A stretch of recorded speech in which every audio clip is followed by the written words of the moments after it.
பார்த்துட்டு இருக்க அனைத்து நல்ல உள்ளங்களுக்கும் இந்த கலை நினைய வணக்கம். வேட்டையன் அக்டோபர் 10ஆம் தேதி வேட்டையன் திரைப்படம் வெளிவர போகுது. சூப்பர் ஸ்டார் ரசிகர்கள் எல்லாமே இந்த வேட்டையன் திரைப்படத்துக்காக அக்டோபர் 10ஆம் தேதி வெயிட் பண்ணிட்டு இருக்காங்கன்னே சொல்லலாம். அந்த வேட்டையன் திரைப்படத்துல இருக்கிற இன்ட்ரெஸ்டிங் ஃபேக்ட் தான் இந்த வீடியோவில் பார்க்க போறோம். நீங்க பார்த்துட்டு இருக்கிறது இன்னொரு சினிமா சேனல். வாங்க வீடியோக்குள்ள போலாம்.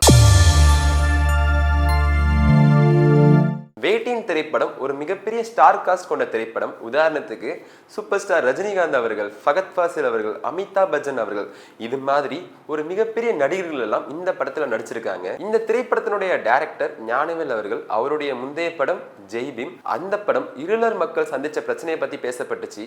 அது கவர்மெண்ட் வரைக்கும் போய் அதுக்கான தீர்வும் இந்த படம் மூலமா கவர்மெண்ட் எடுத்துச்சுன்னு சொல்லலாம். வேட்டையன் திரைப்படம் எந்த பிரச்சனையை பத்தி பேச போகுது அப்படின்ற ஒரு கேள்வி மக்களிடையே இப்ப வந்திருக்கு. இயக்குனர் ஞானவேல் அவருடைய முதல் திரைப்படம் கூட்டத்தில் ஒருத்தன், ஜெய்பீம், இப்ப வேட்டையன்.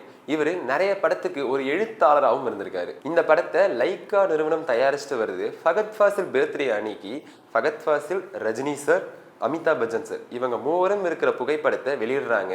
இதை பார்க்குறப்ப ரசிகர்கிட்ட இந்த படத்துக்கான ஹைப் கொஞ்சம் கொஞ்சமா ஏறுதுன்னே சொல்லலாம். ஏற்கனவே விக்ரம் படத்துல உலக நாயகன் கமலஹாசன் அவர்களா இருக்கட்டும், விஜய் சேதுபதி அவர்களா இருக்கட்டும், ஃபகத் ஃபாசில் இவங்க மூணு பேருமே ஒரு ஃப்ரேம்ல வரப்ப மக்களிடையே ஒரு பெரிய எதிர்பார்ப்பை உருவாக்குச்சு.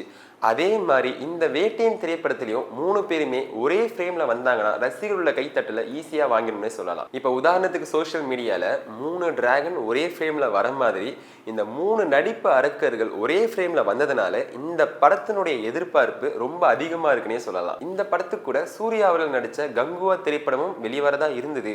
ஆனா அக்டோபர் 10ஆம் தேதி அபிஷியலா இப்ப வேட்டையன் திரைப்படம் மட்டும்தான் லாக் ஆயிருக்கு. கங்குவா சைட்ல இருந்து எந்த ஒரு அபிஷியல் போஸ்டரும் இன்னும் வரல. கங்குவா திரைப்படத்தினுடைய டைரக்டர் சிறுத்தை சிவா அவர்கள் அவருடைய முந்தைய படம் நடிகர் ரஜினிகாந்தை வச்சு அண்ணாத்தன்ற ஒரு திரைப்படத்தை இயக்கியிருக்காரு. கங்குவா திரைப்படமும் ஒரு மிகப்பெரிய பொருட்செலவுல உருவாகிட்டு வருதுன்னே சொல்லலாம். அக்டோபர் 10ஆம் தேதி வேட்டையன் படத்துக்காக நீங்க எவ்வளவு எதிர்பார்க்கறீங்கன்னு கீழே கமெண்ட் பண்ணுங்க. இது மாதிரி வீடியோக்களை பார்க்க இன்னொரு சினிமா சேனலை சப்ஸ்கிரைப் பண்ணுங்க. இத்துடன் விடைபெறுவது நான் உங்கள் கலை.